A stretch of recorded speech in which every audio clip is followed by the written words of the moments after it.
Du réchauffement aux élections, partie 3, les solutions au réchauffement climatique. Dans la partie 1, on a vu que l'être humain causait par ses activités, et seules hors de tout doute raisonnable, un réchauffement climatique. Et on a vu dans la partie 2 que ces conséquences-là étaient très graves et qu'ils allaient empirer plus la température de la Terre allait augmenter. Eh bien, maintenant, je vais vous présenter les solutions qu'on peut apporter pour modérer ce réchauffement climatique-là. Je me suis d'abord intéressé aux endroits, aux secteurs où chacun d'entre nous, individuellement, on peut avoir un impact. J'ai regardé partout autour de la planète, non, je ne vais pas regarder partout autour de la planète, mais partout autour de la planète, les secteurs qui émettent le plus de gaz à effet de serre, c'est d'abord l'approvisionnement énergétique, la production d'électricité. Vient ensuite les industries. Mais somme toute, il y a beaucoup de domaines dans lesquels on peut agir pour diminuer notre consommation d'électricité. L'énergie, par exemple. Si vous diminuez votre consommation d'électricité, vous allez diminuer la quantité de gaz à effet de serre que vous émettez. Si vous êtes à côté d'une usine au charbon, ça va être évident si vous achetez votre électricité à partir du charbon. Mais si vous achetez votre électricité à partir d'une énergie renouvelable qui n'émet pas de gaz à effet de serre, comme l'hydroélectricité par exemple, si vous diminuez votre consommation d'électricité, la centrale qui vous dessert va pouvoir vendre son électricité ailleurs. Par exemple, dans un pays qui utilise les centrales au charbon. Et de cette façon-là, vous allez diminuer, somme toute, la quantité de gaz à effet de serre qu'il y aura sur Terre. Si vous avez la chance d'avoir des panneaux solaires ou des éoliennes, tant mieux, mais individuellement, la majorité des impacts que vous pouvez avoir, c'est sur la diminution de la consommation d'électricité. Vos transports aussi, vous avez un impact. Si vous utilisez le transport en commun, si vous abandonnez la voiture pour utiliser que le transport en commun, ça vaut la peine. Si vous êtes pris à garder une voiture, utilisez des véhicules éco-énergétiques. De cette façon-là, vous allez diminuer votre émission de gaz à effet de serre. Pour les bâtiments, vos maisons, vous avez une influence aussi. Si vous isolez bien votre maison, vous allez utiliser moins de chauffage en hiver. Si vous aérez bien votre maison, vous allez utiliser moins de climatisation en été.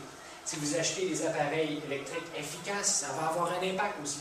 Et si vous avez un chauffage adéquat, là aussi, vous pouvez avoir un impact. Par chauffage adéquat, je peux avoir en tête, par exemple, si vous chauffez à l'électricité, c'est déjà bien. Mais dans certains cas, ça peut être intéressant aussi de brûler du bois, curieusement. Si vous avez accès à une forêt dont la gestion est durable, si vous avez, par exemple, des arbres chez vous et que vous coupez les arbres morts et que vous les brûlez, mais dans des poêles à combustion lente, est très efficace aussi. Donc, il n'y a pas de méthane ou de suie qui se fait. Bon, bien là, votre chauffage est très intéressant puisque l'électricité que vous ne consommerez pas va pouvoir être vendue à d'autres et diminuer le bilan de gaz à effet de serre mondial. D'un autre côté, les industries, si vous êtes un chef d'entreprise, là, vous avez de l'impact. Mais si vous êtes un consommateur, aussi. Regardez, vous n'avez qu'à moins consommer, diminuer le nombre d'objets qu'on achète et on va diminuer la quantité de gaz à effet de serre qu'on émet. Et si vous avez à acheter, achetez local. Ils vont avoir moins de transport qui vont être fait pour ramener les objets jusqu'à chez vous. Au niveau de l'agriculture aussi, si vous achetez local, ça va avoir un impact important. Mais en plus, vous pouvez sélectionner de la nourriture qui produit peu de méthane et peu d'oxyde de diazote. Le méthane est surtout produit par le bétail. Fait que si vous diminuez votre consommation de viande, vous allez diminuer la quantité de gaz à effet de serre que vous émettez tout autour de la planète. L'oxyde de diazote, lui, c'est dans les champs. C'est dans les champs qu'il est surtout émis. Ça provient des engrais. Donc, si vous vous lancez dans le bio, bien, vous allez consommer moins, vous allez produire moins de gaz à effet de serre. Il y a d'autres aliments comme ça qui sont intéressants. Les huîtres, les palourdes et les algues ont un bilan de gaz à effet de serre très intéressant. Leur production ne produit presque pas de gaz à effet de serre. Les céréales aussi, c'est bon, sauf le riz, malheureusement, qui produit dans les rizières beaucoup de méthane. Les fruits et légumes locaux aussi. Et si vous avez à consommer de la viande, la volaille fait partie, parmi toutes les viandes, partie des meilleures viandes qui produisent le moins de gaz à effet de serre. Très peu de méthane d'ailleurs. Maintenant, pour la foresterie, si vous avez la chance de planter des arbres, ça vaut la peine. La majorité de la masse d'un arbre, et ça peut être lourd, provient du carbone, du CO2 que l'arbre a capté. Ça a un impact parce qu'on diminue la quantité de CO2 pour le mettre dans l'arbre. Et si vous avez la chance d'acheter des objets en bois qui proviennent d'une foresterie durable, là aussi vous avez un impact parce que vous êtes en train de capter du CO2 et de le mettre sous forme d'objets. C'est difficile cependant de trouver ça. Mais le bois, lorsque c'est une foresterie durable, a un meilleur bilan de gaz à effet de serre que le plastique, que le béton ou même l'acier. Finalement, si vous vous lancez dans le compostage et la récupération, vous allez faire votre part en diminuant votre consommation de production de gaz à effet de serre. Mais si vous faites tout ça, et si tout le monde fait tout ça, ça ne sera pas suffisant. Ça fait peur. En fait, dans tous les scénarios du GIEC, le groupe d'experts qui étudiait l'environnement et les changements climatiques, il faut aussi que les entreprises mettent leurs épaules à la roue. Il faut qu'ils prennent un virage vert pour arriver aux cibles que l'ONU s'est fixées dans le réchauffement climatique. À partir de là, je me suis intéressé à savoir combien allait coûter ce virage vert que le GIEC souhaitait imposer aux entreprises. Parce que si ça coûte 40, 50, 60% du PIB par année, on va détruire toute l'économie et on va détruire tout le monde tel qu'on le connaît aujourd'hui. Et en étudiant le rapport du GIEC, vous vous souvenez, si vous avez vu la partie 2, le rapport du GIEC proposait différents scénarios où l'humanité décidait de stabiliser ses émissions de CO2, soit en 2015 si on se réveillait rapidement, 2020 si on était un petit peu lent à se réveiller, 2030 si on se traîne les pieds, et si rapidement, en 2015, on décide de stabiliser nos émissions de gaz à effet de serre pour ensuite les diminuer, on risque d'atteindre une température de 2,75 degrés Celsius, peut-être 2 degrés Celsius, on l'espère. Alors que si on attend 2020, ça va réchauffer la planète fort possiblement jusqu'à 3 degrés Celsius. 2030, ça risque de réchauffer fort possiblement la planète jusqu'à 4 degrés Celsius. Peut-être à 3, mais ça peut être plus chaud encore. Mais c'est fort possiblement jusqu'à 4 que ça va se réchauffer. Bien, chacun de ces scénarios-là ont leur propre coût. Si on décide maintenant d'agir, qu'en 2015, on commence à diminuer nos émissions de gaz à effet de serre, ça va coûter 0,12% du PIB par année, par pays. On est loin du 40%, du 50% ou du 60% de tantôt. Si on se traîne les pieds, puis c'est en 2020, bon, ben, ça va coûter seulement que 0,1% du PIB par année. Et si on n'agit pas, ou vraiment tardivement, en fait, si on agit tardivement, ça va coûter 0,06% du PIB par année. Donc, plus on agit tardivement, moins ça coûte cher. Cependant, la température devient de plus en plus élevée sur la planète et ça fait en sorte que les conséquences deviennent de plus en plus graves. Les tempêtes deviennent de plus en plus violentes et nombreuses, les sécheresses de plus en plus fortes, les vecteurs de pathogènes continuent à migrer, les maladies peuvent se propager plus rapidement. Vous vous souvenez, à 2 degrés Celsius, la majorité de la nature la nature, somme toute, va devenir un producteur de CO2 au lieu d'être un capteur de CO2, ce qui est une calamité en soi. À partir de 3 degrés Celsius, pardonnez-moi, on va perdre 30% des zones humides côtières. À partir de 4 degrés Celsius, près de la moitié des espèces vont mourir sur Terre. Fait que là, on peut balancer, vérifier qu'est-ce qui va coûter le moins cher. Investir 0,12% du PIB ou accepter de tuer la moitié des espèces qu'on connaît.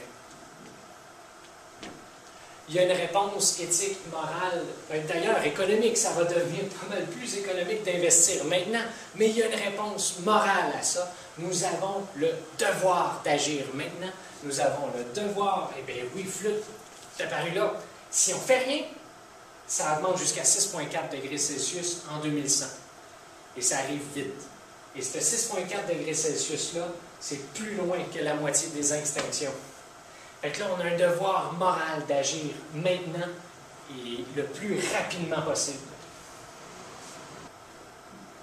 Tous les plans de match proposés par l'ONU, que ce soit stabiliser nos émissions de CO2 en 2015, en 2020 ou en 2030, agissent sur les mêmes secteurs. Ce sont les mêmes propositions, sauf que pour le plan de match 2015, il faut agir plus rapidement que pour le plan de match 2030, par exemple.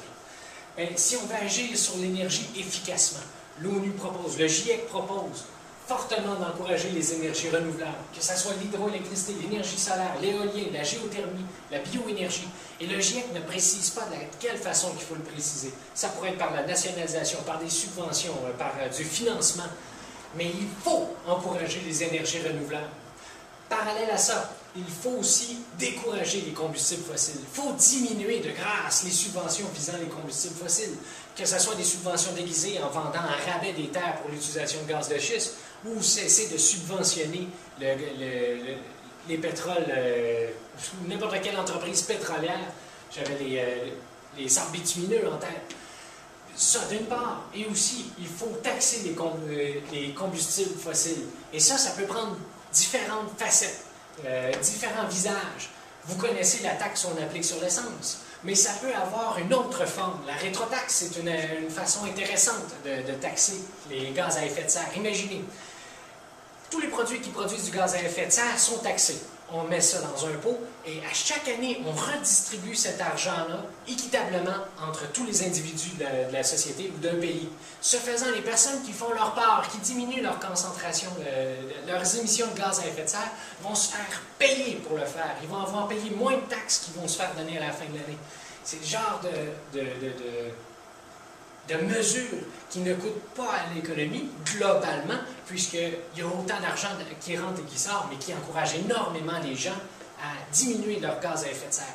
Ça peut prendre la forme aussi de bourse du carbone. Il y a différents visages aux taxes sur les combustibles fossiles, mais il faut décourager ces combustibles fossiles-là. Ensuite, pour le transport, il faut favoriser le transport ferroviaire, les autobus, les métros et compagnie. Si vous êtes à la tête d'un État ou d'une province ou d'un pays, vous pouvez vous lancer dans la planification des transports pour rejoindre les grands centres urbains. Ça pourrait être aussi par des incitatifs financiers, par de la réglementation ou par des subventions. Vous pouvez favoriser aussi les transports non motorisés, les vélos, la marche et compagnie. Il y a beaucoup de villes de par le monde qui utilisent énormément le vélo, même pendant les saisons froides. Et ça vaut la peine parce qu'on dit, en fait, on n'émet pas de gaz à effet de serre. À moins, en tout cas, autant que lorsque vous respirez, mais ça, personne ne va arrêter de respirer. Bon, il faut aussi optimiser l'efficacité des voitures. Pour ce faire, on peut faire des taxes à l'achat, des taxes sur les véhicules gourmands, par exemple. Ça pourrait être aussi à l'enregistrement ou à l'utilisation de ces véhicules-là.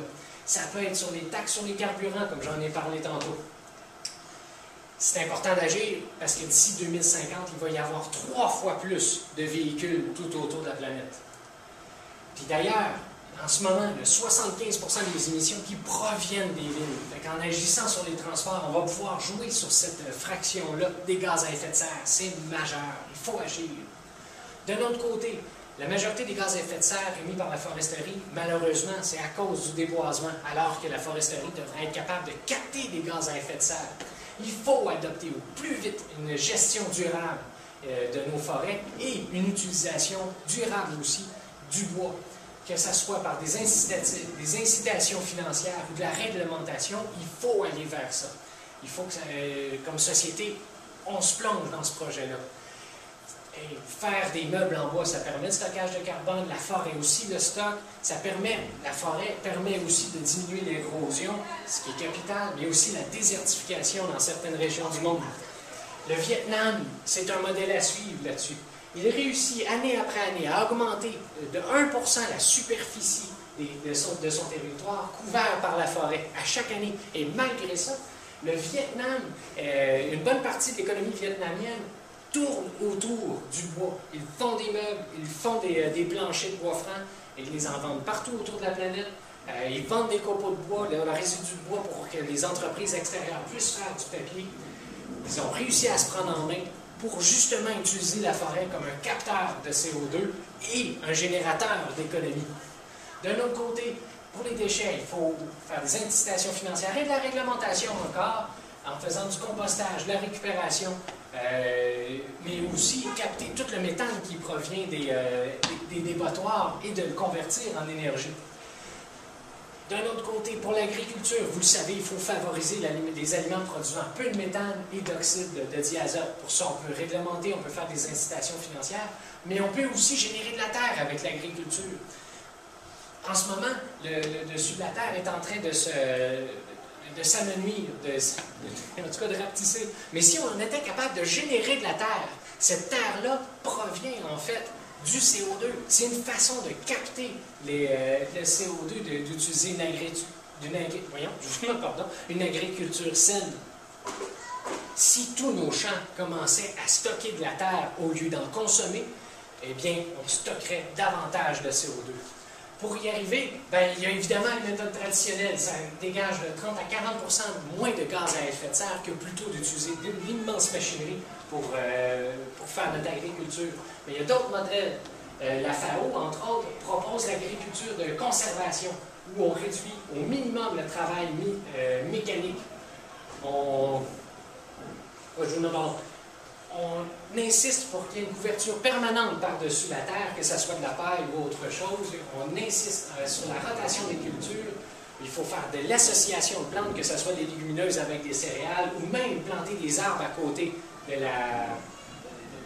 de vos cultures. Ça vaut la peine et ça permet de régénérer la terre et ça capte encore plus de gaz à effet de serre. Ça a à peu près la même efficacité que les méthodes traditionnelles. Donc, si ces méthodes-là vous intéressent, vous pouvez aller vous informer. Il faut aussi se lancer vers des élevages avec moins de gaz à effet de serre. La façon dont on utilise le lisier en ce moment produit énormément de méthane, produit énormément de gaz à effet de serre. Mais si on changeait les réglementations pour émettre moins de gaz à effet de serre avec nos élevages, ça serait bon juste de donner plus de pâturage aux animaux. Ça vaut la peine parce que la terre va pouvoir capturer justement ce carbone-là. Faire de l'agriculture urbaine, c'est l'une des solutions. Vous avez un parterre, vous avez un balcon, vous avez un toit, vous avez une cour derrière chez vous. Vous pouvez produire beaucoup de vos aliments. Vous pouvez vous lancer, pas se lancer dans la terrasse ou dans le mur ou dans le balcon, mais plutôt vous pouvez vous lancer dans l'agriculture, sur votre terrasse, même sur votre mur ou sur le balcon. C'est au Caire, je crois. Oui, c'est ça. C'est au Caire, en Égypte. Il manquait de place. Ils ont subventionné des projets d'agriculture urbaine pour justement utiliser les murs des bâtiments pour faire de l'agriculture. À Dakar, au Sénégal, comme il manquait de place, les hôpitaux, les écoles et les mairies offrent la mairie offre des territoires aux citoyens pour qu'ils puissent faire de l'agriculture. Eh bien, tout ça, ça permet de diminuer les gaz à effet de serre, mais plus encore, lorsqu'on génère la terre, ça permet de capter du CO2, ce vers quoi il faut aller. D'un autre côté, les bâtiments, il faut améliorer les normes d'efficacité énergétique. Que ce soit par le code du bâtiment, par des programmes, il faut agir sur l'isolation, le chauffage, l'éclairage, la climatisation. Il faut bouger. Il faut aussi encourager les innovations via des achats publics. Ça, c'est vraiment intéressant. Lorsque des entreprises nationales décident de se doter d'un programme d'achat éco-énergétique, ils vont favoriser ce domaine-là de l'économie. Tous les achats publics, si on les ciblait vers un virage vert, ça changerait le monde. Les industries, il faut les obliger à être plus efficaces, à récupérer leur énergie ainsi que leurs déchets via des lois, via des subventions. Il faut y arriver parce que c'est une part importante des émissions de gaz à effet de serre. Nous avons donc la technologie pour agir sur tous ces secteurs-là de nos activités. Mais si en plus, on investissait un peu en recherche, de façon à améliorer nos panneaux solaires, de façon à améliorer nos transports, ça nous aiderait encore plus. Par le financement de la recherche et par l'orientation de la recherche, il y a moyen aussi d'aller gagner quelques grammes de CO2 qu'on pourrait capter encore davantage. D'autre part, les mesures internationales sont capitales. Les mesures globales vont avoir un impact immense si on était capable de les tenir. Mais on pourrait parler de Kyoto, qui est plutôt déprimant, mais on peut parler de choses plus intéressantes. Cet été, tout récemment, des pays ont signé la coalition pour le climat et l'air pur. Leur objectif, diminuer leurs émissions, si possible à lire, leurs émissions de gaz à effet de serre particulièrement nocifs, l'ozone, la suie, le carbone noir et le méthane, qui sont particulièrement efficaces malheureusement comme gaz à effet de serre. Le Danemark, la Finlande, la France, l'Allemagne, l'Italie, la Jordanie et le Royaume-Uni ont signé cette coalition-là pour le climat. Donc, si nos leaders au gouvernement pouvaient être aussi des leaders sur la scène internationale pour amener le monde entier à faire des changements, ça aurait un impact immense. Mais pas juste sur des mesures globales, mais aussi sur le financement des pays pauvres. Vous vous souvenez, en 2050, il va y avoir 3 fois plus d'automobiles sur Terre. Mais 80% de cette augmentation-là, ça va être chez les pays pauvres qu'il va y avoir des nouvelles voitures. D'où l'importance de leur donner un coup de main pour leur fournir des véhicules éco-énergétiques. Vous vous souvenez du Vietnam qui réussit à augmenter sa superficie de forêt à chaque année? Eh bien, la Finlande finance la recherche et l'évaluation de l'état de santé de la forêt du Vietnam. Qu'au travers son financement, elle aide le Vietnam à reboiser tout son pays. D'autre part, malheureusement, le tiers de la population mondiale utilise le bois pas se cuisiner, mais bien le bois pour cuisiner et se chauffer. Et c'est pas avec des poêles à combustion lente. Ça fait énormément de suie, ça fait beaucoup de gaz à effet de serre. Puis en plus, on amenuise les forêts, il y en a de moins en moins. Bien, la FAO et la Banque mondiale font du financement de foresterie durable dans les pays pauvres de façon à d'agrandir les forêts là-bas, de façon à ce que le bois qu'ils coupent, bon, ils réémettent du CO2, mais que ça puisse être recapté par les forêts par après, de façon à ce que ça soit le bilan de gaz à effet de serre soit neutre. Ils ont d'ailleurs parti des financements pour la récupération du méthane dans le bétail, mais là, je ne sais pas comment ils procèdent, mais ça risque d'être intéressant. Mais tout ça dans les pays pauvres. D'autre part, une organisme non gouvernementale italienne et la FAO se sont mis ensemble pour partir des micro-potagers au Sénégal. Et ça aide, ça aussi. Il faut financer les pays pauvres. À quelle hauteur? Bien, l'Assemblée générale de l'ONU a voté ensemble, ont décidé qu'il y a 0,7% du PIB des pays riches qui devraient être transférés aux pays pauvres. C'est plus que les montants que suggérait le GIEC de tantôt, là.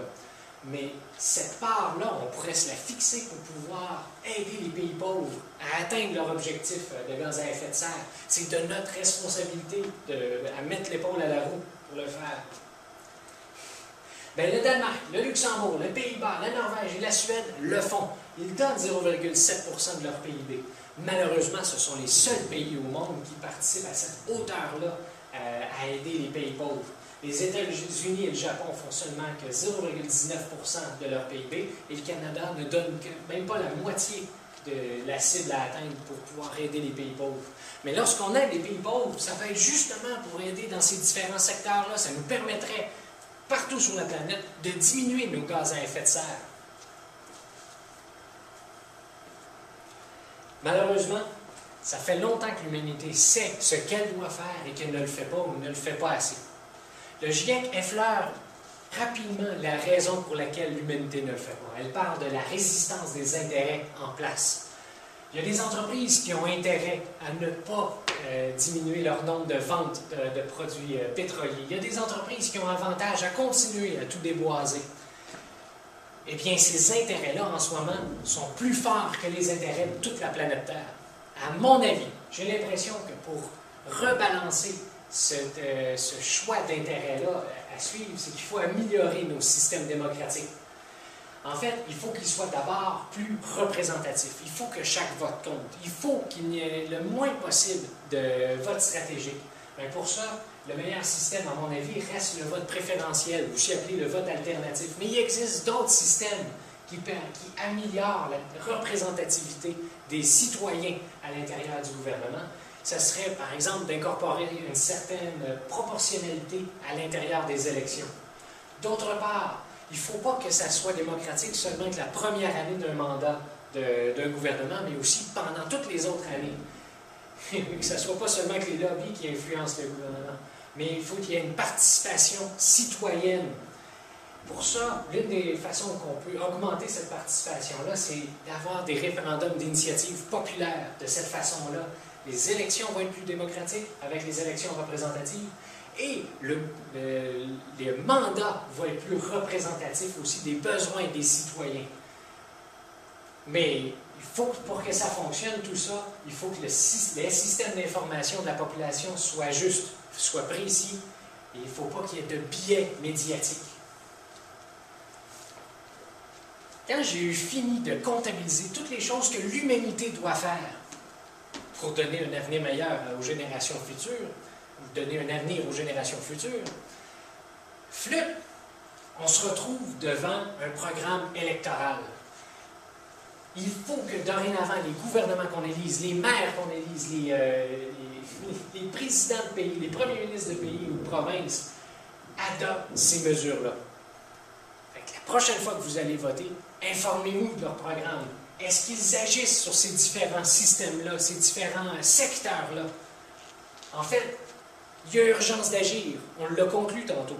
mais ce n'est pas suffisant. Et là, maintenant, il y a urgence de voter correctement. Mais ça ne sera pas suffisant non plus si vous êtes seul à voter pour le bon parti. Vous avez maintenant une urgence de convaincre les autres autour de vous pour qu'enfin le monde puisse changer. Il y a urgence d'agir. On peut le faire. Il y a urgence de bien voter. On peut le faire. Et il y a urgence aussi de convaincre les autres. Ça aussi, on peut le faire. Bien, merci de m'avoir écouté. Mais j'aimerais remercier spécialement Valérie Paris-Lebel qui m'a énormément aidé dans tout ça. À Alexandre Leroux qui a allumé une étincelle scientifique qui m'a amené à tout ça. Et j'aimerais aussi remercier mes amis, mes collègues, tous mes étudiants qui m'ont encouragé et le Cégep de Sorel-Tracy. Merci beaucoup.